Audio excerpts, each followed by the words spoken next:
You're listening to a 58 Ember production.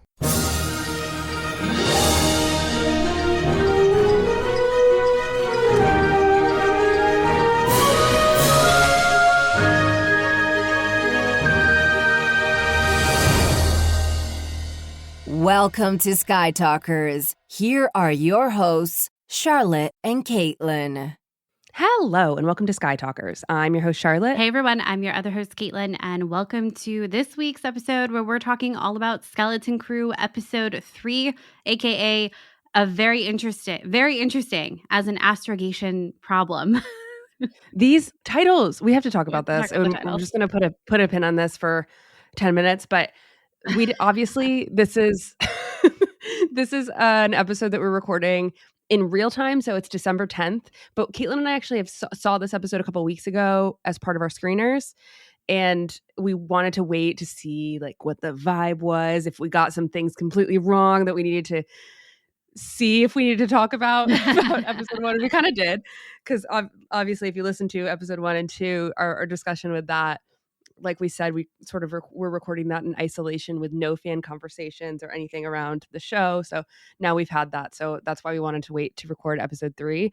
But we didn't have the titles with episode 1 and 2. And now we have the titles for all these 3 episodes. And they're really long. They're really long. There's not a part, chapter, episode title. Very interesting as an astrogation problem. They're just picking lines from the show. So... I don't really know what to do with it. I kind of like it, kind of love it. Yeah, I don't know. it's, you know, as someone who was always a big fan of like Fall Out Boy and Panic at the Disco growing up, they were always known for their very long song titles, you know? Mhm. So this just feels kind of right in line with that. Which is funny because you think about The Mandalorian was the like one episode or one word titles. Well, it's the something. Yeah. Chapter this. Yeah. But not a whole lot going on as far as the episode titles. Whereas here, we've got so many letters. I'm not even going to count how many letters in episode 3. Very interesting as an astrogation problem. Very Okay. interesting as an astrogation problem. You know what? I was just about to say that. It is very interesting as an astrogation problem. I am always saying that, actually. Whenever a new hardship comes up in my life now at work, I'm going to say, yeah, very interesting as an astrogation problem. Anyway, this episode was directed by David Lowery, and it was written by Christopher Ford and John Watts, and it aired today, December 10th. And this is a late night recording for us. It's a 10 p.m. recording. I can't remember the last time you and I recorded a podcast at 10 p.m., except for on Blast Points, because they record really late. And whenever we are with them, that's what we do. But it's been a long time. It probably since like 2018. Right? No, like we used to do it. We used to do it really late. We did used to do it. When I was in grad school, we'd have to do it after I got back from work, from my part-time job during grad school. We'd do it late then, but that was many years ago. Every once in a while we have a late night recording like this, but it's definitely not late night, 10 p.m. It's not the norm for us. Yeah, it's a rarity. Yeah. So we'll see what happens. But okay, so what did we think of this episode? I really like this episode. This episode felt like 5 minutes long to me. Same. I thought it went by so quickly. I thought it was shorter than all the other episodes. So I was surprised. It is, isn't it? No, I think episode 2 is 30 minutes and this one is billed as 40 minutes. That includes credits, I think, which is always pretty sure it's 37. Is it? Ish. Yeah. I looked at what time it ended because I started it right at 9. And I think it was 9:36. Didn't pause it at all. 9:37. I don't know. Yeah. So then with the credits, that would make sense for it to, on the title screen, be about 40. But I felt like it moved so... all that to say is I feel like it moved so quickly, and it really kept up the pace of the episode. I thought was really brisk, which I really enjoyed. And I mean, Kh'ymm, the library, the archive... You guys know that was so fun to watch all of that unfold and hear about, and I'm excited to dig into it. Yeah, it's so good. I love Kh'ymm so much, and I just think whatever magic is at play with creating that character, it worked so well for me. I I loved her. I loved the journey that we're on. There's, like you said, this episode went by super fast. And we mean that positively. I know there's so much freaking conversation about how long episodes are in Star Wars these days. I kind of just don't really care at all. We've talked about this on the show before, but I felt like it was just, like you said, went by really fast and in a really good way, kept my attention. And the thing about it is that there are basically three separate parts to this. There's the beginning where they're on in the pirate port, escaping the pirate port. And then there's them on the ship dealing with that ambiguity. And then there's this part with Kh'ymm on this moon planet. And those feel very separate to me, but it didn't feel clunky at all. It worked really well for me. Yeah, I agree. I thought all of the parts, they flowed into each other nicely.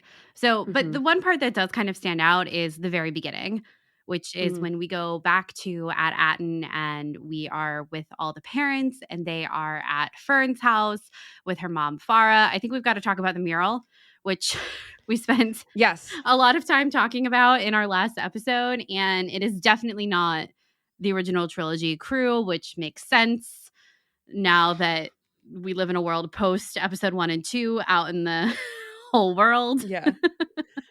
Yeah. Okay. Just to be clear, when we saw these first two, it was very blurry. We couldn't take pictures. So we didn't know. But it is very clear that it seems like in the mural, there's whatever species Neil is in there. And you clocked this actually. You were like, I think there's an Ithorian there. Mhm. And there is. Yeah. And then some humans.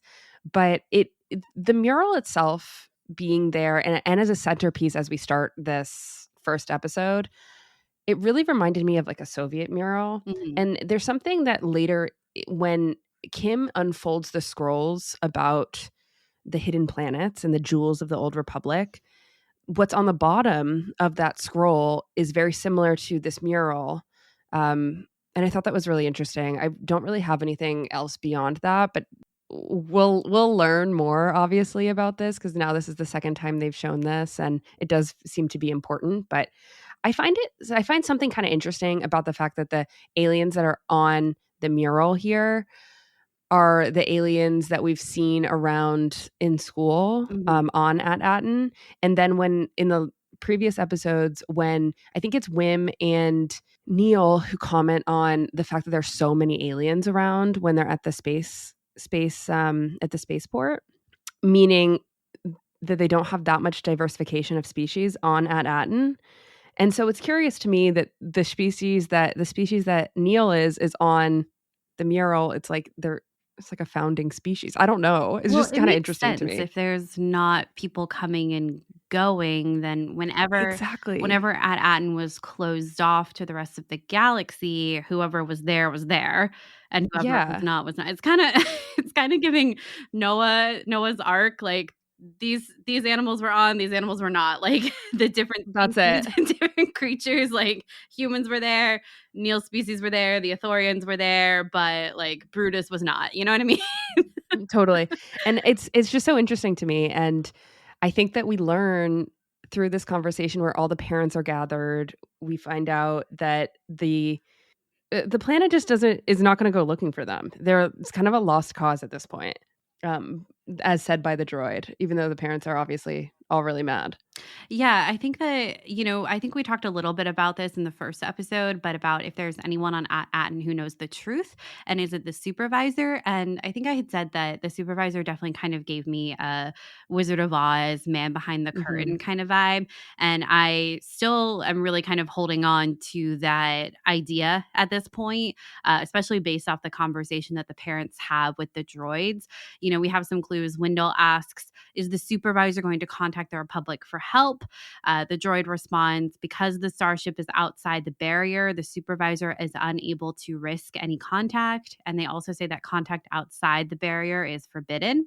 And then Farah, Fern's mother, says that she's going to petition for an audience with the supervisor. And I just think this is so interesting. Like, who actually has met the supervisor? The fact that we don't have a name, it's not like Supervisor Farah or Supervisor whoever, there's not a name. Yeah, it's just like the wizard. Yeah, it is just like the wizard. And is he the one that knows the truth? I think so. And I think that's the Or she. yeah, or she, whoever they are, it definitely feels like they are someone that we're going to come into contact later on in the season, and that will be another source of knowledge for what is going on. Well, I think there was conversation later when the kids are really trying to figure out what the heck is going on. Why do people not know about the planet? And they're sitting around in that little booth on the ship that they're on, Mhm. and they're talking about, well, what does your mom do? What do they do? What do they work with money? I guess we'll talk about this a little bit later, I think, but um, I think that we're really digging into the mystery here with At Attin, and this realization from the parents that okay, I I guess they're not gonna help us. I guess the barrier's the barrier and they went past it, so I don't know what to do. I think that if we could spend some time talking about Wim's father, Wendell, a little bit, because the first time I watched these 3 episodes, I was just like, "What is going on with this guy?" He is clearly a frustrating guy, and I was my perspective on him was that he just was sort of uncaring Mhm. and distracted. And then when I saw this scene for the first time and I watched it and he's sitting at the way the camera works with Wendell sitting on the couch and just like kind of looking angrily and really the camera really focuses on him while all the other parents are freaking out around what the droid is sharing with them. Wendell's pretty quiet and he is kind of quietly stewing. And again, the first time I watched this, I was like, he's just really mad at Wim. He's really mad about this whole situation. But now I'm thinking, I think he's trying to concoct a plan to figure out how to find the kids, because later we see in the trailers he's featured more. So I don't know, guys. I feel like there's a story arc here. I think I commented on this last episode. I think there's a story arc here for Wendell going from uncaring, distracted dad to really concerned dad, and we're getting there. Well, I think I agree, and I think there's this element too that if everything that like Wendell is someone who we've seen from the beginning be so worried about his job, and if the job is taking part of a great work for a society that doesn't exist, there's kind of this, "Oh my god, like, what have I been doing? Like, all of this is for nothing." And my kid is out there in danger, and you're having me stay put for literally nothing, for something that doesn't actually exist. And all this Right. time, that I have put into this job away from my kid has been for this thing that doesn't exist. Yeah, and clearly the mother is gone too, I think dead, right?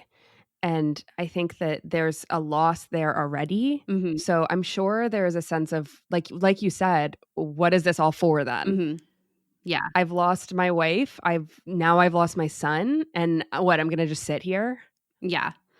Yeah, I think this whole scene was very interesting, and I wonder how far the parents are going to go. Is Wendell going to be the one that kind of forces a meeting with the supervisor, or tries to? And or maybe like I think there's a world where like there isn't even a supervisor, that it's I all was gonna say that. yeah, that it's even it's even more loosely held together than we think.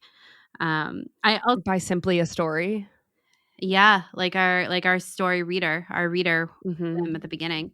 I also had a note in here that the past 3 episodes, I've also been kind of thinking about the book The Giver, and this Mhm. idea of, like, passing on memories and reality, and that there's, like, really kind of loosely a connection here of the fact that in the book The Giver, there's someone who is assigned the task of knowing the truth, and that there's I wonder if there and I think that's a little bit more sympathetic of a role. It's kind of a burden for the giver versus someone like the wizard in The Wizard of Oz, which is kind of actively I don't know, they're kind of the same but different. Mhm. Anyway, I wanted to bring that in too because it's something I've been thinking about, as we've Mhm. been watching as well. It's just another, I guess, kind of touchstone for characters like these that do have that burden of truth and what they choose to do with it. I would also say that both The Wizard of Oz and The Giver are both children's stories that you read when you're, like, Mhm. 10, 11, Yeah. right? Mhm. Yeah. I think The Wizard of Oz you watch when you're younger, but I think the books, however, are Yeah, I don't know. I feel like there's a sense of, okay, where those two references that we're giving are children's stories, and we're dealing with the children's story too. Yeah. So Well, there's something too about the children's story and the coming of age and realizing that the adult doesn't have the yeah. answer, or rather that the world is much bigger than you thought it was, and that there Hmm. are more complicated versions of the world that you grew up in as well, Hmm. which clearly the kids are in the process of learning that. Yeah, absolutely. Oh, I guess we should say KB has 2 moms, which is really cool. Yeah. Yeah. Yeah, they also said, that they lost KB's life monitor, and Right. That really was interesting to me. yeah, I didn't know. I assume this is only something KB has, and because none of the other parents mention it. And is this something that KB needs for some purpose, or is it just something that, I don't know, like helicopter parents have given to her? You know what I mean? Yeah, I was wondering that too. Like, is it a medical need, or Mhm, is it something that she's just so technologically savvy mhm. that she has this visor that also includes tracking data for her parents, Yeah, right? yeah, but the signal is gone, so their cell towers Yeah, suck also. exactly. Well, I'm just like, nothing exists beyond that barrier, Mhm. beyond the gases or whatever is around the planet. Yeah, yeah. Okay, so back to the kids. So the kids escape and they figure out that Jude Law is going to go with them, and they're going to let him go. Okay, so what do we think about him in the Force? I The just I just Jod and the Force. I What do we think? Jod and the Force. Hmm. I just think he's a regular guy. I think he I think So you think the Force is real, but he's just a guy? he's just a guy. He's just a guy. Yes, I do. I I guess, are you asking, like, do I think he's had Jedi training or something like that? I guess. I think that that's a conversation that's happening now. I don't think he is at a general Jedi training at all, No, honestly. I don't either. Yeah. I think it's just something that he was born with, and I mean, I would imagine in the time period that he was born in, it became some, and if it's become something that he learned how to keep to himself, but also kind of foster and obviously learn Mhm. how to use. So perhaps there was someone that taught him at some juncture. He could have been taught by a Jedi, like post Order 66, even though he was never in the Jedi Order. You know what I mean? Like a Jedi who escaped, who taught him something in hiding. You know, I suppose there's that possibility, but I don't think he was ever trained as a Jedi. See, I agree with you, and now I'm thinking that if you said something that sparked my interest a little bit around the fact that he would perhaps had to learn how to keep his powers, any sort of force capability secret Mhm. because it was probably during the Empire. Intriguing that that could be an entry point into sharing with the kids around what the time of the Empire was even like for people, Yeah. that that could be a gateway into describing the recent history in the galaxy that now they are a part of. Yeah. Yeah, I definitely. don't know. But I'm with you. I think that he's just a guy that has powers, Yeah. and it's kind of special that he has that. I don't know how much it's going to really benefit them beyond doing cool tricks, but I think it will come back around somehow. I just don't know how. Yeah, I mean, what if maybe he's just not even, like, a good Force user, you know? He can That's also a Yeah, you possibility. know, he can turn off lights and float some keys, but beyond that, it's just kind of he's not really gonna get you out of a bind with the Force, maybe some other way, but not with the Force. Yeah, for sure. I think what we see throughout this whole episode, kind of starting here with the kids, is the fact that the boys are so 100% ready to trust Jod, and the Uh-huh. girls Mhm. are like, No, literally no." And we see this perfectly, I think, a number of times throughout the episode, but I love in this little section here where Jod asks them their names, and of course, women kneel immediately, offer up their names, and the girls never do. Mhm, mhm. It's It perfect. says so much. I love this boys versus girls aspect that was Mhm. also emerging, and I think that obviously, I think they're all gonna be friends, and they basically already are all friends, but I do think it's funny when things like this are big big differentiators. Yeah. And I love the conversation around, well, how did he move the key then? And the fact that Fern gives all these different examples, magnets, string. Like I love the way she says string. It's so perfect. And So funny. it's funny because that sort of real life explanation is so real. Yeah, Like it is. when she was saying it, I'm like, yeah, you know what? Kind of true. Yeah. I wonder if he did that. I wonder if it is magnets. And then it's not, because we do see it eventually when he turns off the lights Mhm. on the ship. Yeah. I love Fern and Jod. She knows he's not a Jedi, and she's so good, and Jod knows it too. As in all the ways that she is kind of taunting him because he can't admit it to Wim and Neil, who are looking at him all starry-eyed. He doesn't want to give up the gig quite yet. So when they're having Mhm. this whole conversation on the ship about, you got to go back for our droid, and he's like, I'm not going back for a droid. And Fern goes, oh, I thought a Jedi never left a man behind. Mhm. And he just looks at her like, and then he goes and gets the droid. But in between that, he's like, that's not even really a Jedi thing. Yeah, yeah. I thought that was funny. Yeah, it was very funny. When they go up to the ship, I think we kind of glossed over this moment, but the fact that it is dusty in space is just such a good design moment. It is so good. I Yeah. love that it's just eking out dirt. Like, that's crazy. And it's cartoony in a way that really worked for me. It's almost like it had those like 3 lines on it to show how it's like smelly and gross. I loved that. I think that it's just great.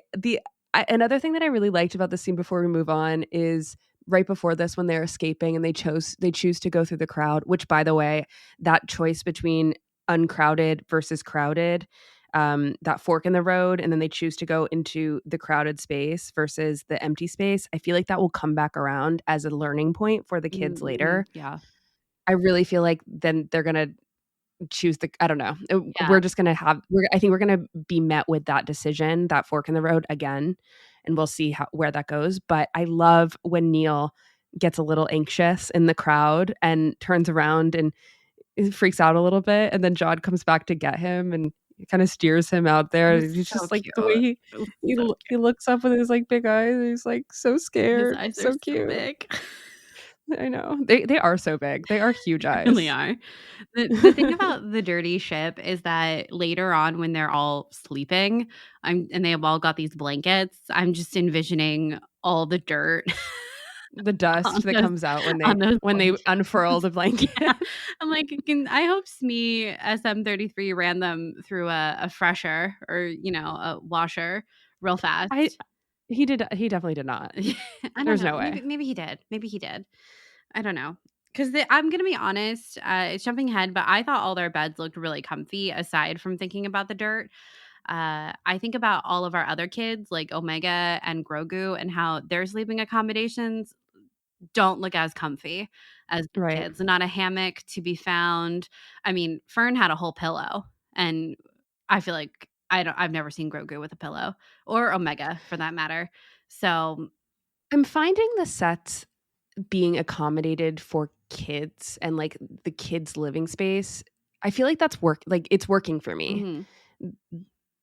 The fact that the ship would need to have comfy beds for us to envision a world in which these kids would comfortably live here, even if this makes sense in my head and I don't think it's coming across on the podcast. But for something like the Mandalorian and Grogu, I think we had always wanted Grogu's bed to look a little bit cuter. I think we have talked about that before on the show, but I think as much as I think this show is more about showing that the kids are experiencing a dream life living on this pirate ship of a starship. And I don't think the same can be said for the Mandalorian and Grogu. You're just supposed to buy the fact that they're together forever, Well, it's a little different. it's like that fantasy element and the building the fort and Exactly. And that's what's so thoughtful about it, is yeah, that it comes through that lens of, if you were a kid and you were living this this is what you life want it that to look like. exactly. Yeah. Yeah, I totally agree. Okay, so we do get confirmation when Jude Law's character goes back for SM-33 that he is Captain Silvo from the beginning of Skeleton Crew episode 1. Thank God. And yeah, thank God. The fact that and we got that like right away, you know. I I feel like all these names, we got Captain Silvo, we got Crimson Jack, we got Jodnana Wood, Naywood. I don't know. I think it's Jodnana Wood. See, here's the thing is I think No. it's Jodnana Wood too, but the way that Jude Law pronounced it was Naywood. And I thought that was interesting because then when I was clipping some videos for our podcast when we talked to John Watson and Christopher Ford, and I asked a whole question about pronunciation stuff. They even said it's even like how people pronounce Jod's name. It's all different. You mean when we asked him about At Attin? Yeah. Yeah, I don't know. I think I'm just going to call him Jod. He is just Jod, but the fact that he is also Captain Silvo, and there's a whole contingent of people who know him as Captain Silvo, is interesting. Mm-hmm. Obviously, this is an alignment with like Long John Silver. Mm-hmm. And then Crimson Jack obviously sounds just like the most piratey name ever, but that's what Kh'ymm calls him. So he's not only Jod, he's also Jack and also Captain Silvo. So who knows, man? What alias are we gonna get next? What other names? I'm sure there's Blackbeard. more. Blackbeard. Bluebeard. There's so many. I mean, full on Davy Jones. Jones. I mean, he could also be called Jack Sparrow at some point. I don't think that we've already gotten one Jack, so I don't think we're gonna get a different Jack. Crimson Jack just makes sense. Yeah, but it's just funny to me. I agree. I think there is like some form of like a Jones coming for us, a Davy Jones. Davy Jones, Indiana Jones. Yeah, there's gonna be one of those. Yeah, probably, or just like Davy. Yeah. Anyway, not just Davy. It's gotta have a different name, not just Davy. That doesn't sound like a pirate, you know? Right. Yeah. Right. It's gotta be something else. So I just think that when they blast out of the spaceport finally after getting back SM-33, and I love the scene where Jude Law's just dragging him on board. The camera's tilted. We got that Dutch angle going, and then same with the other. Like you can just tell the ship is just a mess, and they got to get out of there. I love the way that this is shot is really well done, in my opinion. Mm-hmm. And I think it's so cool the way that cable snaps back after they go to hyperspace. I thought that was such an awesome move. I do too. And I really loved Jude Law's delivery talking about the fuel line where he's like, yeah, I'll just snap us off the fuel line. I'll just snap it. And then, it doesn't work. And he goes, it's a very well-made fuel line. His delivery was just so good. And I thought it was it's so funny because do you believe him in that point? Or do you think that he has done that before? Like, oh, he's snapped a fuel line before, sure. Or do you think he never has? Oh, I think he definitely has. I think he's gotten himself out of lots of different situations, and he's okay to wait until a good opportunity presents itself, because the kids ask him in the beginning, right? Fern and KB about, if you could get the key yourself, why did you wait for us? Which I think is the question a lot of people were asking after episodes 1 and 2. And, Jude Law, Captain Silvo, whoever you want to call him, he says, what good is it if I don't have a ship? So, I think that is very, he's got to have a ship back. He's a captain. He's not just going to escape with nowhere to go. But I guess what I'm saying is it makes him scrappy. So I do think he's gotten out of situations like a fuel line to know that this is in fact a very well-made fuel line. Yeah, totally. Yeah. I think the confirmation here, though, is that now we'll have Brutus and his band of pirates on their tail. And so we have another foe. Got a bounty out for them. Yeah, exactly. And Brutus, man.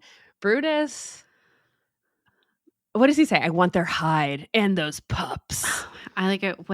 There's another line. Him calling them pups was just. I know. And then it's so campy. Arm the cannon on the double. Yeah, it's so pirate. There's so many great pirate moments, I think, in this beginning section. And I can't remember, what is it, Tib, the alien that used to work for Captain Mhm. for Jod, and he says, "There's always a fire in your belly and a mad scheme in your heart." Like, I okay, loved that. okay.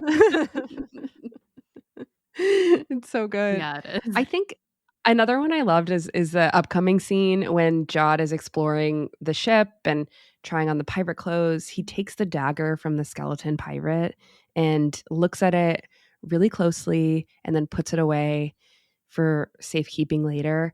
And that felt like a Chekhov's gun situation Mhm. where I couldn't I think there's a way for you to look at this that this is somehow foreshadowing that maybe he's looking at himself, maybe potentially dead, maybe a skeleton taking this weapon of a dead man. Oh. Or obviously, where is he going to use this dagger? How is he going to use it? I think that's question number one. Well, because he doesn't have a lightsaber, so Yep. he's not a Jedi. Yeah. So he has this cool sword. Yeah. But it's and that will definitely come back around. But because there was a moment there of him living with that, the fact that he's taking it from a skeleton. Mhm. Yeah. And we have to talk about SM-33 saying I. Yeah. That's what I was getting at, Yeah. is that is the, like, pirate campy pirate moment where he says, "I," and then walks away, then comes back. I. "I." From around the corner, like. Yeah. It was so So great. funny. I think it's interesting how SM-33 really doesn't trust Jod, and then Jod gives him nothing too, like, even telling him to clean up after him with his food, and Mhm. SM-33 throwing the Just bowl on knocks the the bowl ground off. later. Yeah, it feels like, what are we heading to with these 2 characters? Will they ever be friends? Well, I think this talks about, or this goes back to our conversation we had last week too, about if when and if Jod becomes the captain. And because we talked about if there will be this struggle for captain of the ship. And, we know that the only way that SM-33 is going to kind of change allegiance at this point is if he basically fights Fern to the death, which I don't think is going to happen.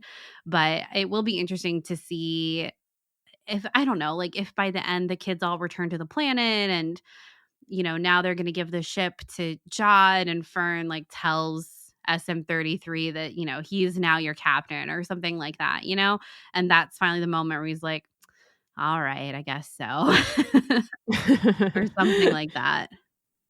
Yeah. All right, I want to go back to the conversation about the money because we kind of glossed over this a little bit, but I I want to kind of spin a little bit more speculation that I had last week. Yes. Okay. So I was listening to Blast Point's discussion about episodes 1 and 2, and it was really good. But at one point, they had pulled a soundbite from episode 1 of the teacher, the droid Mhm. teacher, and we talked so much about her school lesson and how it just Uh-huh. made no sense, Yep. and it still doesn't make sense. But when I heard it in Blast Point's episode when they pulled the soundbite, I was like, oh, maybe there's something here that we should pay Mhm. attention to. So I went back today and I pulled the quote. I'm going to read it. It really doesn't make a lot of sense, but just humor me, if you will. So, I'm humoring. I'm here for this. thank you. So, the droid in episode 1 in the lesson, right? The first lesson that we see before Farah comes into the scene, the droid is saying, by substituting error-prone ledger entries with free-floating variable tables in which a series of matrices are organized by a labeling algorithm, contrast this method with the approach practiced in planets outside the barrier called liquidity modeling, in which a computation takes the place of labeling. Here, inside the barrier, we take into account the fungibility of multiple currencies by further analyzing the level of risk and of loss over time of any ledger. I literally have no idea what that means. But the fact that they were talking about multiple currencies in this, I thought was very interesting. And And liquidity modeling. and we have the kids talking about it and they say maybe the treasure has to do with the great work. And then they're talking about, okay, well, like, what does your mom do? And Wims basically says that their parents do something boring about money. And I think this is interesting that we had, if you remember at the beginning of the first episode, we've got the ship that has 1 Republic credit in it that Captain Yep. Silvo first attacks. And I had kind of had this theory that maybe there was other credits in there, but that it had already been dropped off. And I had speculated that maybe that ship had actually been going to At Attin and had like dropped off currency. And I don't know, what if it's like a money laundering planet? I think it might be because because that's the treasure, right? It would be interesting if it was all about money. Can you read the quote again? I'm not the whole thing. I'll read it fast. No. I'll skip to the middle. Yeah. Contrast this method with the approach practiced in planets outside the barrier called liquidity modeling, in which a computation takes the place of labeling. Here, inside the barrier, we take into account the fungibility of multiple currencies by further analyzing the level of risk of loss over time of any ledger. And I don't know, I think there's something about this planet, and They're taking other currencies from outside the barrier and then using them within their own area. That's what I hear. I think I hear that too, but I think it's bigger than that. I think it's much bigger than that. It's kind of like money has to be going in. It's like money is going into At Attin to a place that doesn't exist. And then where is it going? It's going to someone. And I would reckon it's someone off of At Attin. So the First Order, the Empire at one point. The contingency plan.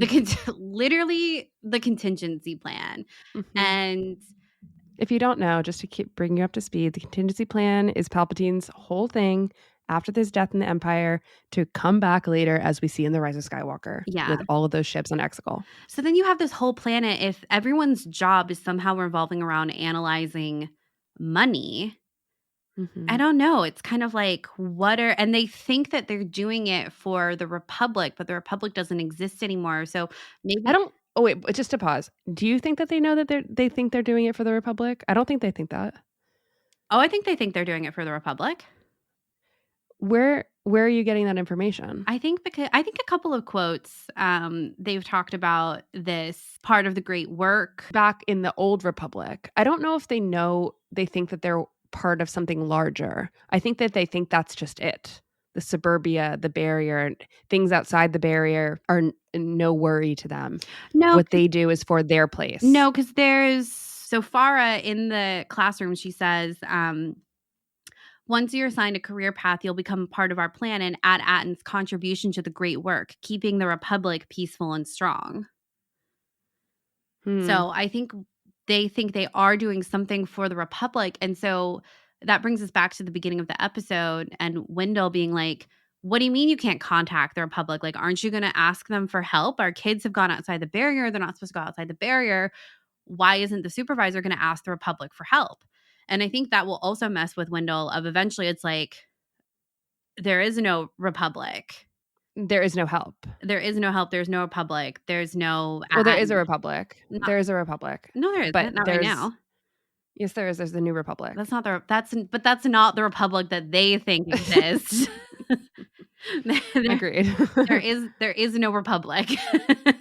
Right. There's no original Republic. There's no OG. OR. No OG Republic. It's also interesting because then later when the kids are with Kh'ymm and they're trying to figure out where their planet is, right? She's like, you don't know about the wars? Yeah. The wars, Mm-hmm. So we got that confirmation. But yeah, I do think it has to do with money. I think it really does have to do with money. In fact, when I was watching some press interviews with the kids, with John Watts and Christopher Ford, it's interesting how often Ravi, the boy who plays Wim, mentions credits and is like, it's an important part of the series. Like he said that at one point. He said the credits are an important part of the series. And I think they are in the episodes that we've seen. Of course they are, because they are a clue to the fact that they're from At Attin. But how much of an important part are they, right? Is this really what the entire planet is? And if it is a treasure planet, that is the treasure. And what would be interesting is that there would be, what if there was no money at all? And it sort of reflected what was said in the first episode, in the first cold open, when Jod or Captain Silvo opens the vault and there's only one credit in there. Yeah. Well, I think that is true. I think I think that's the point. There's something happening to the money. If money is coming into At Attin from outside the barrier, it's not staying on At Attin, because you're right. The money is the treasure. But I think the kind of sinister, or like, if we're thinking about like the economy of the galaxy, I think At Attin is playing a role in that no one else knows about.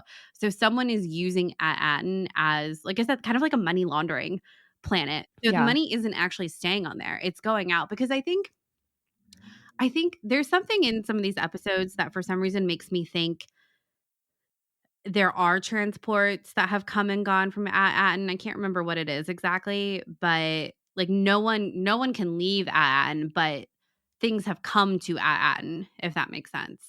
But no starships can originate and kind of leave At Attin from there originally as the starting point, if that makes sense. So anyway, I think that's true. I think there is no treasure on At Attin, but that it is some kind of something with money, with currency.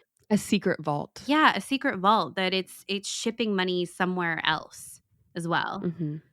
I don't know. Yeah. Anyway, that's what I wanted to talk about. Thank you. Well, the term liquidity modeling is kind of interesting. Yeah. Not to just continue to come back to this, but liquidity modeling and fungibility of multiple currencies. That's what I wrote down when you said that. I was like, Yeah. I don't know. I don't know. Is there an economist on the line?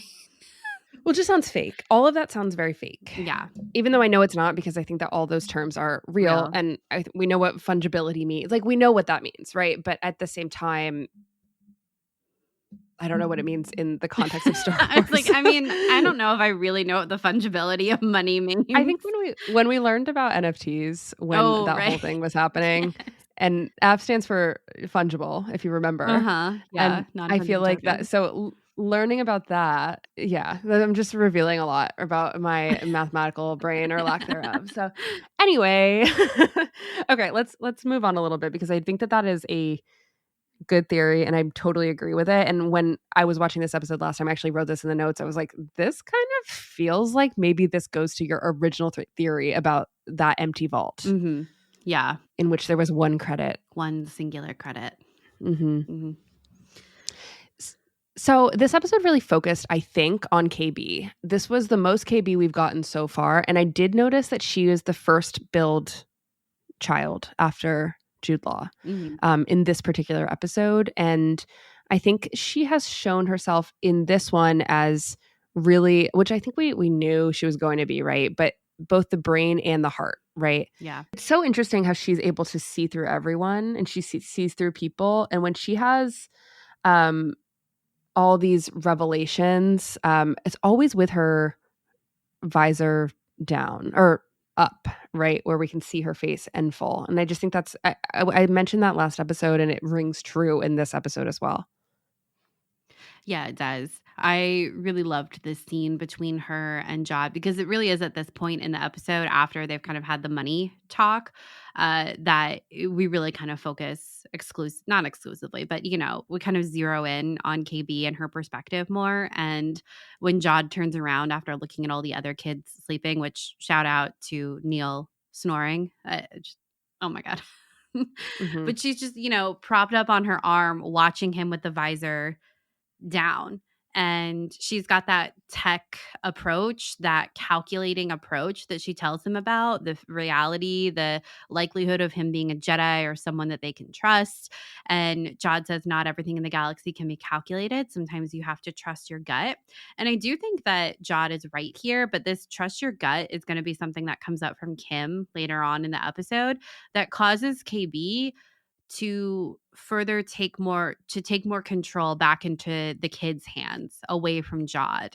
So I think it's interesting that this lesson that Jod is giving her kind of comes back to bite him in the butt a little bit later on in the episode. I wonder how many times that sort of occurrence is going to happen. Mm-hmm. Yeah.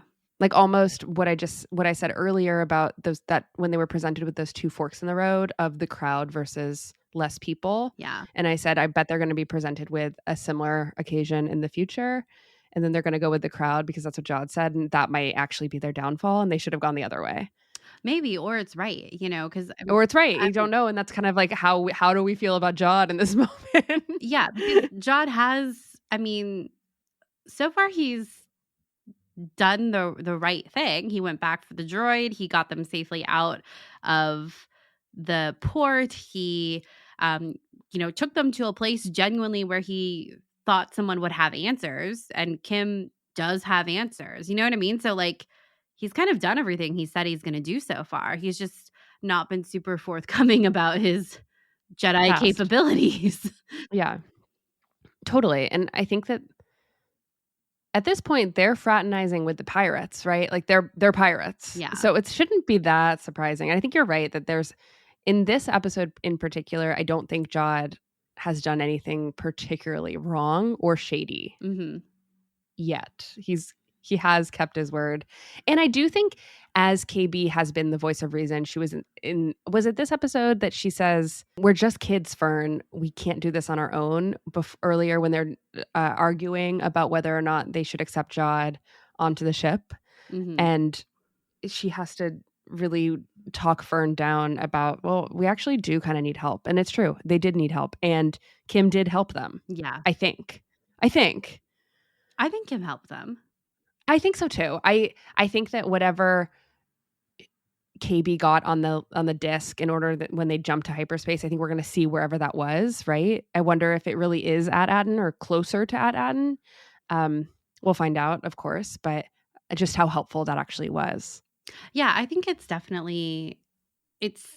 something close to At Attin because I think in the whole scene of her looking for it, she's like, "Oh," like once she gets kind of more information about the gas that's surrounding At Attin, she is like, "Yeah, like it's gonna be lickety split. I'm gonna find it." And then she's like, "Actually, it'll take me a while." And that's when Jod is like, "You're stalling." Mm-hmm, So mm-hmm. I do think she genuinely is giving them something to go on. Maybe it's not the answer, but I do think it's pointing them in the right direction. Agreed. Okay, so what did you think of Kh'ymm and Kim's whole library? Wait, before we get here, sorry. I have to say, the music. The music when they approach this moon, it's a theremin. It's so cool. If you don't know, a theremin is an insane instrument that you need to look up if you don't know what we're talking about. And it is often used for alien sounds. It's like traditional sci-fi sounds.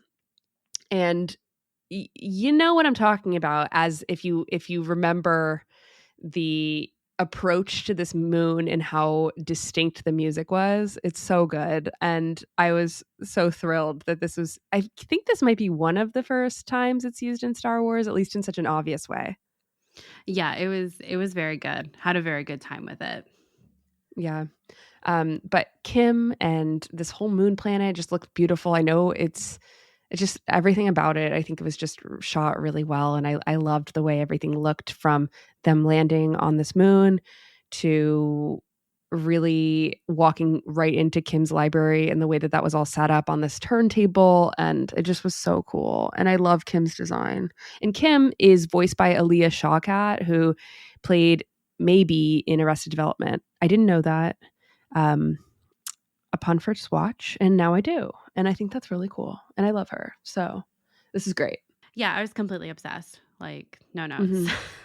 Mhm. Yeah, so I'm gonna say I really liked all the physical books and scrolls and all of her collection, basically, that she tells Jod that she's constantly growing. I also loved the sound design of when they're all standing outside her door and she's got the little, I forget what you call them, but the little doorbell guys that come out, all the Yeah. cameras that come to look at Crimson. The many cameras. Yeah, the many cameras. And it keeps the more cameras that come out, the more distorted her voice becomes.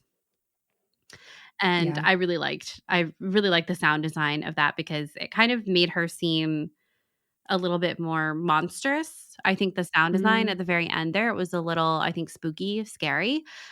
for But sure. then you meet her and she's very much worried about the kids. But let's talk Mhm. about what she says specifically about At Attin because we've kind of talked about this a little bit already throughout our discussion, but here's her exact quotes.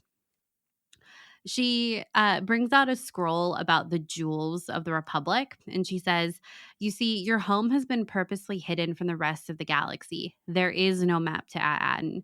No, this scroll depicts the jewels of the Old Republic, planets of wonders kept hidden for their protection. Long ago, they were all destroyed, except for one, At Attin. Now only remembered in children's stories, pirate shanties, and rumors believed by fools. But I've always believed." And this is something we will also need someone to translate what is being said on this scroll.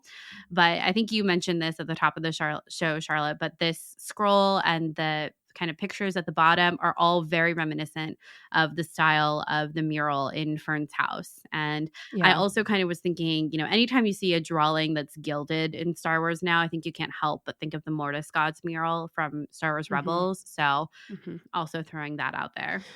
Well, it's important to consider that the Mortis God mural depicts gods, right? Like, I know that that's pretty implicit, but it's like the founders, the creators, right? That's what it's giving off when we talk about the Mortis Gods mural. And it's also a gateway, a portal into understanding the next level of the Force in a lot of ways, like physically in Rebels, right? So when we look to these pieces of artwork within these episodes, we have to consider that perhaps they are like guardians maybe of the creation of At Attin, or just the jewels of the Old Republic and the jewels of the Republic that Kh'ymm describes here, the founders of that. So obviously this is very different than the wall of the Mortis Gods that we see in Rebels that Sabine and Ezra unlock. Like, this is fully different. But at the same time, you have to look to the art to kind of figure out what's going on. I don't know. What do you think about the fact that, we've had hidden planets before in Star Wars? We have Camino. Is Camino part of this, or is this like something completely different? I don't know. I think that's a good question. And I think that kind of goes back to the money laundering of it all, because Camino was kept secret for kind of nefarious purposes ultimately. And I think that could be what is happening here on At Attin. I think it opens up a whole world of like, okay, just how many hidden planets are out there doing work for some other entity. So I wouldn't want Star Wars to like always kind of fall into that storyline. And also, Camino was purposely deleted. I just need to say that was purposely deleted from the archive memory. This feels different somehow because that's the Jedi archive memory. This feels like they were completely. You know what? They were like the Jedi themselves. They were turned into a myth. Oh my gosh! Wow. But the concept of planets being all destroyed except for At Attin, like, how are the planets here even destroyed? Yeah, were they systematically destroyed so that no one could have the treasure? Yeah. And then is it ultimately just kind of like a rumor that, one was it's interesting that there's all of these planets, the jewels, and then all of them were destroyed except for one. So what was it about this one that, like, who's doing the destroying? And how did At Attin That's what I get away mean. Who was doing unscathed? right? Yeah. I don't know. It's just fun to speculate. Yeah, it really is. And learning this about the fact that this is purposely a hidden planet, kept hidden for its own protection within the Old Republic. I don't know. That's all I can say. What are they hiding? I think we're going to find out. I think once we get to the supervisor, we're going to find out. I think also one thing that we need to note is that the term great work was actually used in the High Republic as well. We didn't talk about this in the last episode because, to be honest, I completely forgot that this was a whole thing that Chancellor Lena So was all about. And I think when you see capital G, capital W, great work, I think we realize that this is an important systemic project, right? Like, I think that as much as we don't know anything about what the great work is, I think we know that it is part of some sort of government function. Yeah. Right? Like, we know that they're all serving the almighty great work in a lot of ways. It definitely sounds like a way of keeping people under control. I also want to note that in the scene where Kh'ymm is gathering all the information about that she can find out about At Attin, tell me about the planets that you were taught, and they say we did learn about Coruscant and Alderaan, and she's like, "Missed the war, did you?" Like, yikes. and and that then Kh'ymm finds and sees that Fern has that patch on her backpack that we did see her receive from her mother, which I was initially confused about. If you remember, I was like, what are we dealing with this with here? And I think now we know that Fern was top of her class and her mom makes her wear it. Yeah. So what, not to linger on that, but I'm like, oh, Fern is actually like, is she actually top of her class, or is this like a nepotism situation where her mom's just got that for her? I don't actually know. I think she is top of her class, but I don't know. What do you think about that? I think- before I go any further? I think Fern actually is top of her class. Okay. She just Okay. doesn't really care about it. Right. Anyway, to me, I thought the symbol on her backpack when the computer, when it like zooms in and takes it apart, basically, it looks like the Star Tours symbol. And I cross-reference it. It basically is the same thing. So it makes me think there has been a lot of rumors floating around. I don't know if you've seen these about perhaps this is an origin story for Captain EO. Have you seen No. this? Oh my gosh. Oh my God, you've completely missed this, which is so funny. So in Captain EO, obviously we've seen some elements of Captain EO, right? Like we have the fuzzball in the first episodes, right? And there's a character in Captain EO. If you look this up, his name is Hooter. Okay. Right. He looks just like Neil. It's like the same design. This would be actually crazy. And the concept of Captain EO, it's wackadoodle. Okay. And if you don't know what Captain EO is a 3D movie that was shown in Disneyland and in Epcot, and it was produced by George Lucas in Lucasfilm for Disney parks, and Francis Ford Coppola, I think, directed it. I don't know. It stars Michael Jackson, and it is wild. It's a sci-fi romp about pirates and saving the world through love. Okay, so maybe that's what we're doing here. Like there was some conversation around maybe somehow this is all going to fold into an origin story for Captain EO. I don't know if I believe that, but there are some elements in this that it's like, oh, interesting. Could be. And so that's why I call out the Star Tours of it all, because not only are we dealing with Captain EO pretty often in this, but we are also we had the Rex droid as the bus driver, and That's so true. we have some Disney Parks references, which was just interesting. And it could be nothing, but it could be something. And we could just Chris Ford and John Watts, they could just be really big Disney Parks fans. I mean, I understand that. Okay. Me too. Okay. But that was interesting to me. I definitely think that the symbol is similar. It's something we need to put a pin in. Put a pin in for sure. Yeah. And I just think that since there was such a focus on the symbol, like it was like, oh my God, that could be so helpful. Yeah. That symbol, that I had to stop and think about it a little bit. Yeah, no, I think I'm glad you Yeah, you need to dive into the Captain EO of it all. I can't believe you haven't seen this. It's crazy. I feel like I really haven't been online as much the past week. So I feel like I've missed some of the wilder speculation, but yeah, I need to look into that, because I know it's been a while since you've dove into Captain EO. We did talk about Captain EO many years ago in like 2017 when we talked about George Lucas and in our by George series. But anyway, I just thought that was interesting.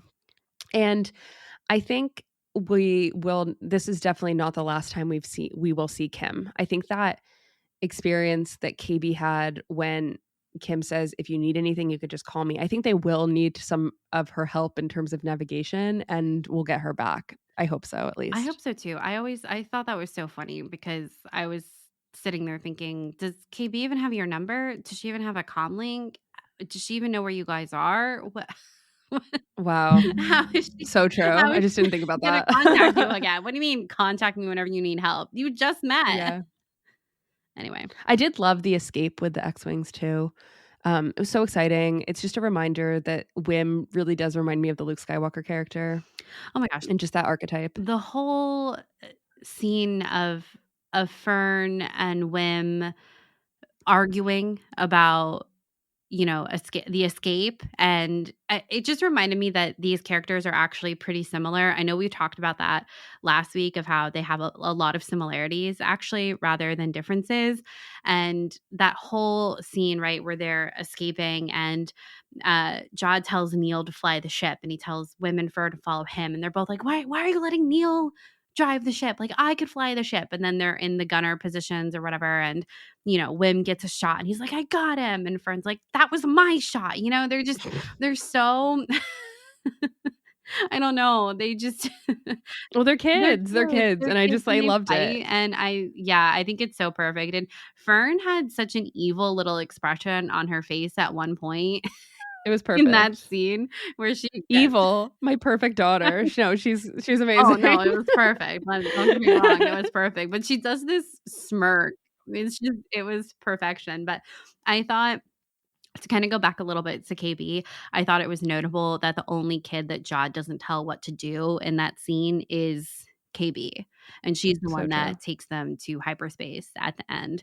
We also kind of glossed over this last scene when they're trying to get back on the ship. And Jod, apparently has the coordinates for At Attin, and the kids are not going to let him on the ship. And at one point, KB physically pushes him off the ramp, and she's the one that's not going to let him back on to the ship unless he gives them something to go on to try and trust him a little more.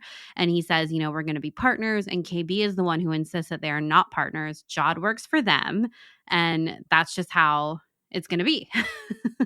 Yeah. And I really loved that moment for KB, especially because I think up till now we've definitely seen Fern kind of take the lead in their friendship, and she's the one who is, I don't know, kind of calling the shots more than less. She becomes the captain after all.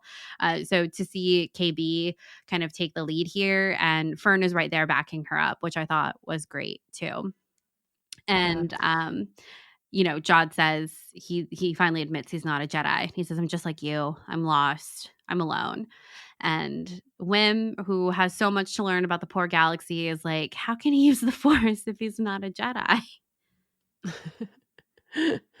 I know. I feel like at that point, were you buying his I'm just like you, I'm lost, I'm alone story? Mm, I can't Less so? I can't decide. I think so, a little bit.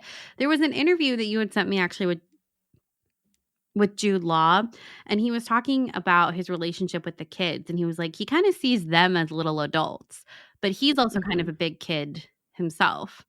And for him Mm. to say this of I'm lost, I'm alone, that feels like kind of a kid thing to say.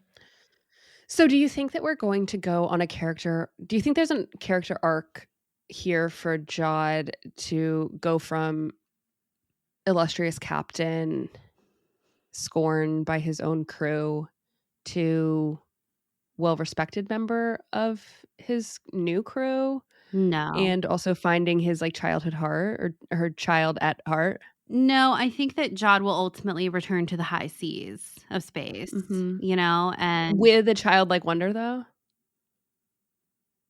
no, I think it's kind of like the Jack Sparrow character where they're part But the Jack Sparrow character gains a childlike sense of wonder. he does, but he's always still gonna ultimately be for himself.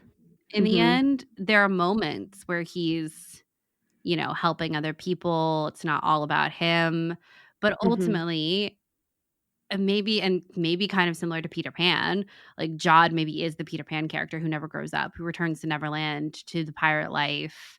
Um, he's the one that goes on with the adventure lifestyle, whereas the kids have to grow up and return home.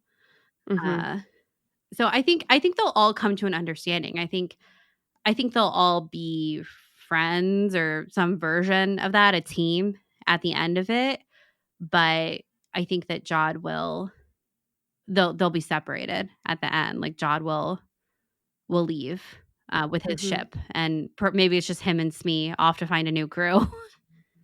In terms of archetypes, in this episode, I felt like Jod was filling in a parental archetype for the kids, especially with the dinner making and everything, the telling them to go to bed, bringing them to help. Mm-hmm. Do we think that's going to continue? Do we think Well, that's actually his role? no, I don't think that's his role. And I would think it's kind of a half parenting job, right? Because it's not like he serves the kids dinner. He doesn't set the table. He can kind of No, but he does like make enough. it's yeah, it's easy to forget that, like, as a 31-year-old adult with no children, that like kids like can't make food for themselves. Like they need to be, you know what I mean? Like they Yeah. need to be served, Mm-hmm. and they need to be told to go to bed, you know? And that's what he does in this episode. It just made me think like, oh no, they actually like needed this. But what's going to happen when they're reunited, when the kids are reunited with their parents and Jod is also there? What is that dynamic at play then? And is there any dynamic at play? I guess we'll Potentially. see. Yeah, I guess we'll find Yeah. out. Yeah. Yes. Yeah. Not sure. I mean, I'm glad he's here. Like, I think I am starting to like his character more.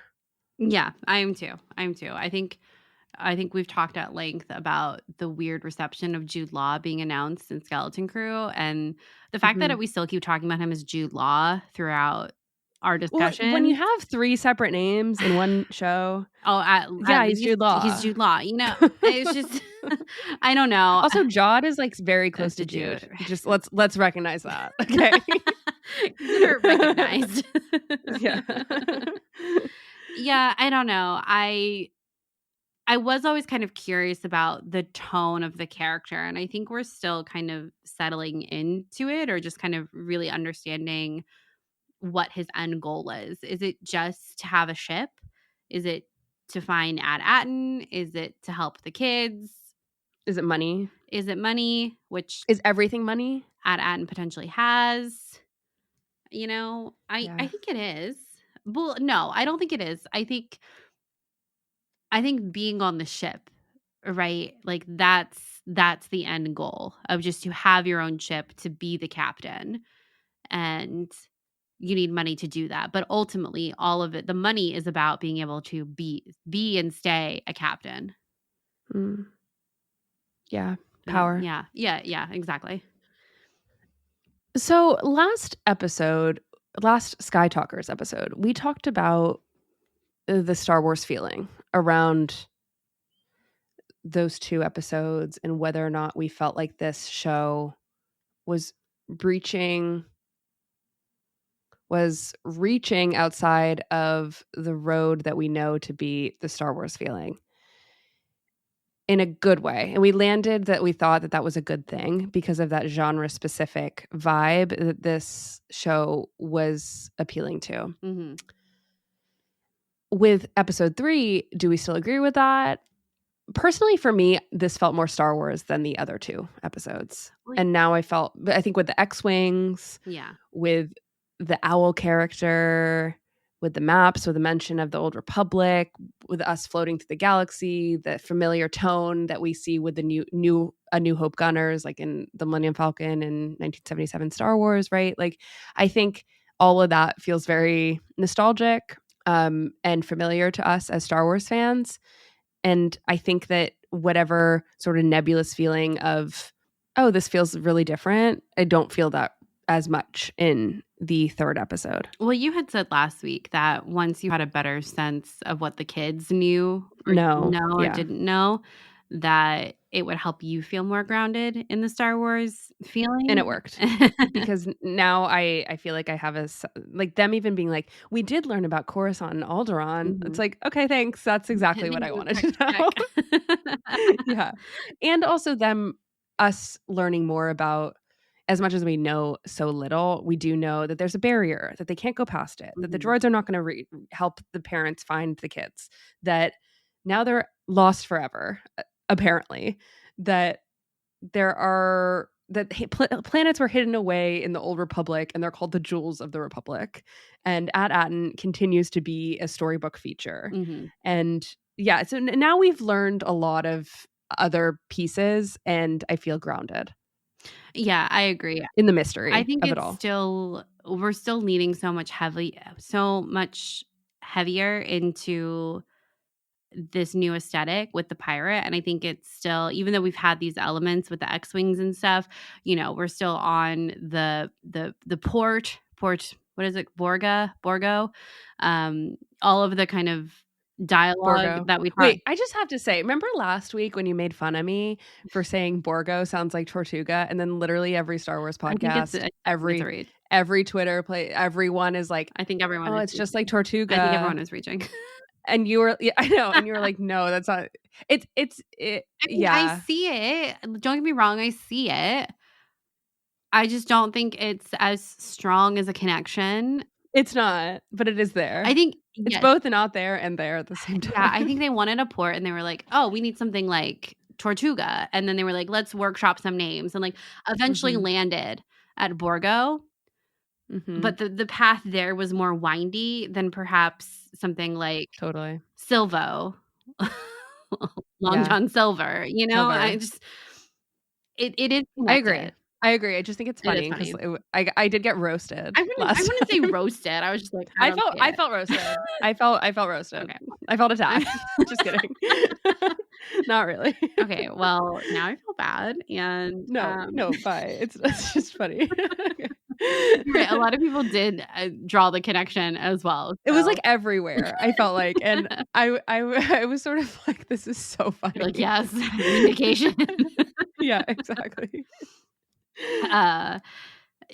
Anyway, I think that we still have so much heavy pirate theming that it's melding really nicely with some of these things that you were talking about, as far as, we talked about Coruscant and Alderaan, and we have X-Wings and stuff like that, that it's meshing closer. We talked about it last week as kind of like a spectrum of the Star Wars feeling, and like we're not going to get into what is true center or what that is even defined as, but that regardless of where you put it, Skeleton Crew still felt very far away on the opposite end of the spectrum. And I still think it is, but I'm still really loving the heavy genre aesthetic that we're getting. And I think we're only going to get more Star Wars pieces, the more bigger, truer Star Wars aesthetic pieces as we get further into the show, because the kids are going to be out exploring the galaxy more, right? And the Star Wars galaxy of it. So I'm still really loving it. I think I said last week that I do think it kind of took a moment to settle into in episodes 1 and 2, but now I feel settled. Similar to what you were saying, I feel settled in this episode. I really like the contrast that we're getting with, a full-on pirate ship with skeletons and these like physical books and scrolls that feel very like old world, contrasted with our X-Wings and hyperspace and, blasters and things like that. Totally. I completely agree. I love it so much. I do too. All right. So do we think that, if this week was kind of more of a focus on KB, do we think next week we'll pick a new kid? Like, is every episode? I kind of think so. Yeah. I kind of think so. I felt like there wasn't a lot of whim in this episode. And I did feel in the first 2 that he is our main protagonist.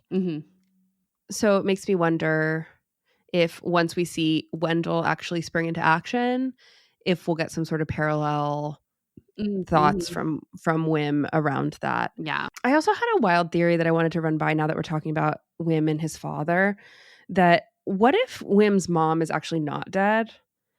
And what if she left At Attin and it's like a fake out, and the mom might actually be somewhere else completely because she had to get out of this utopia that was at Attin. I love this theory. You put this in our notes, and I was like, yeah, I love this. And I added on There's to it of that she could be a pirate herself. that would be crazy. And I feel like there was no reference to the mother being dead. Mhm. It was like mom used to. Yeah. And the house clearly being empty. I think this could speak to the theme of divorced parents that we see in the Amblin film E.T. That is such an inspiration for this show, Yeah. right? And I have to wonder that maybe the mom just left and then there was no conversation about where she even went, but it would speak to Wim's desire to explore. Mhm. That I wonder maybe he got that from his mom. She could have even Who been knows? given a job from her Elsewhere. assessment that takes her off planet, and it's like an honor, but it's like once you leave at Attin, you can never come back. Like, there could be an element of Interesting. that in this society as well. Yeah. I just feel like that actually was never really said. Mhm. And until it is, I will hold on to the speculation of wonder where she is. I think it's excellent speculation. I will hold on to it with you. Okay, great. Yeah. Do you think that next episode we're going to shift focus to a different child? I do. Yeah. Who do you think it's going I to be? don't know. Like, would it be Neil? Is Neil next up to bat? It could be it could be Fern It could be again. Neil. Yeah. I think it could be Fern if there's going to be, because that'll be the halfway point. If there's that friction between her and Jod kind of coming to a head, especially with the title of captain, like we've talked about. So that could be an element. But Neil is the one that has, I don't know, he still had like a lot of focus. But I mean, Wim and Fern were kind of episode 1 and 2. Really Wim, Yeah. but Wim and Fern, I would say. And then KB. So maybe Neil is next. I'm really pumped. I'm excited. I hope we get to learn more about the supervisor, if Wendell tries to leave At Attin, what new truths the kids are going to uncover about the galaxy. Maybe there's a history book inside the pirate ship that someone finally finds and starts reading. Wow. Let's see. That would be interesting. I also think it's worth mentioning once again that this is a Mandoverse series. Mhm. And while it feels so separate and while we're seeing things through the eyes of the kids and it's so whimsical and wonderful and new, how is it going to interact with the Mandoverse at all? Or if it's just simply timeline and we simply just have Vane the pirate and that's the connection. I feel like has to be something more, but I don't know how they're going to fold it in. They run into Din and Grogu somewhere. I don't think I really want that. I don't either, but I do love the idea of the 4 of them having to watch Grogu for a little bit of time. I love that concept. So Yeah. I do really like that concept, but I agree with you. I Mhm. don't need Din and Grogu to show up and be like, "Hey, I'm Din and this Yeah. is Grogu." I really thought that with the X-Wing pilots, I was like, oh, they're going to do the thing. I was ready It's for it gonna to be- Carson Teva is going to be in there. Dave Filoni, someone is going to be in there. Exactly. And then it was none of them. I almost thought that maybe it was going to be Carson Teva and then John Watts or Chris Ford. Oh, right. That would have been funny. Yeah. Just because that feels like a pattern that we've seen in the Mandoverse. But I think whoever was in the X-Wing I heard through the grapevine that that's one of their friends that's in all their movies. So that Oh. is sort of similar. Yeah. But it's not a direct Mandalorian connection. There's still time for them to show up as X-Wing pilots. Absolutely. Just these first X-Wing pilots, we lost them now, but will we pick them up again? I don't know. Yeah. Although the other thing is there could be another, aside from the money laundering connection, the other thing is there could be something to do with all the cloning, right? That we kind of see explored in The Mandalorian as far as Grogu So and true. force sensitivity. Well, the contingency plan. Yeah, of it all. It's like kind of the same thing. Yeah, exactly. So I guess that could be the connection at some point, whether it's with the money, the economy, or science. But it doesn't sound like that because no one we've heard about on At Attin is really doing anything sciencey. It's all money. Yeah. So I don't know. We'll Yeah, it really is. I think it's all financial Mhm. on At Attin, and then this is so while we have Star Wars stories that deal with fuel and gas prices and hyperspace lanes and things like that, and cloning and science officers. Then we also have Star Wars that deals with treasure in the form of credits and money And the treasurer. liquidity modeling. Liquidity modeling. Fungibility of different the fungibility currencies. of multiple currencies. Fungibility. I wrote it down. I know. I wrote it. It's in this set of notes. It's at the very end. I know. Yeah. I know that. But when you were saying it, don't worry, I wrote it down in my blue pen. So fungibility of multiple currencies. I think that's where we're going to leave you all today. Yeah. The fungibility of multiple currencies. So take that with you. I cannot wait until next week. Same. I'm very excited. I can't wait to see where Kh'ymm has given them directions to. They could literally end up anywhere, you know? So true. So I'm looking forward to it. Maybe they will end up on Coruscant. That would be crazy. The kids get lost in Coruscant for a day. It's not completely out of the realm, given the fact that they've already created similar sets on the volume for that. Exactly. So exactly. Could happen. There's the little fair. Yeah, I know. They could go to the fair. Exactly. Who's going to get sick on the rides? Neil. Yeah. No. Immediately. No.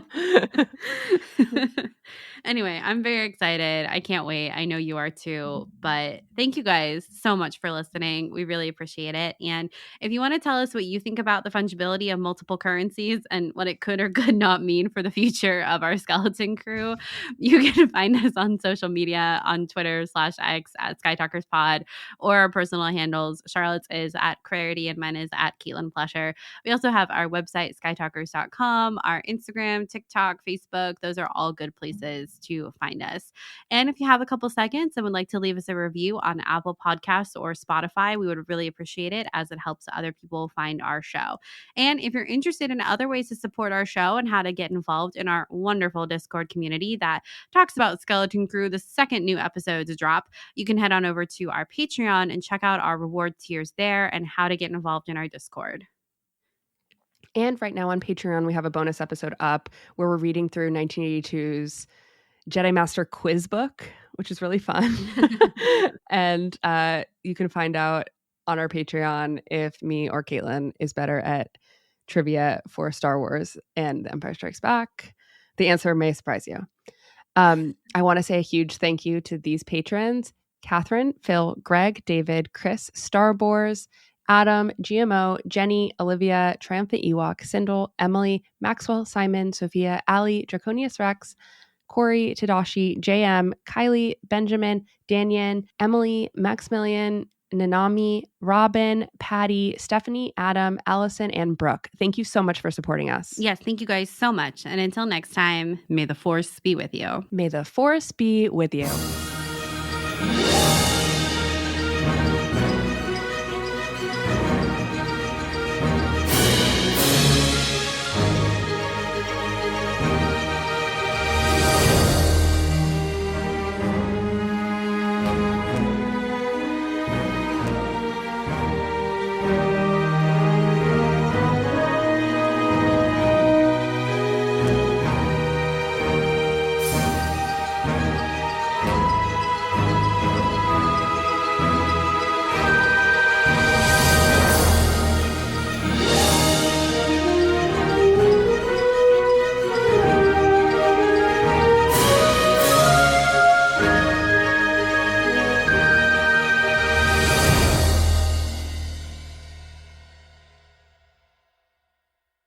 This has been a 58 Ember production. For more shows, please visit the 58 Ember channel, 58ember.com, or find us at 58 Ember Media on socials.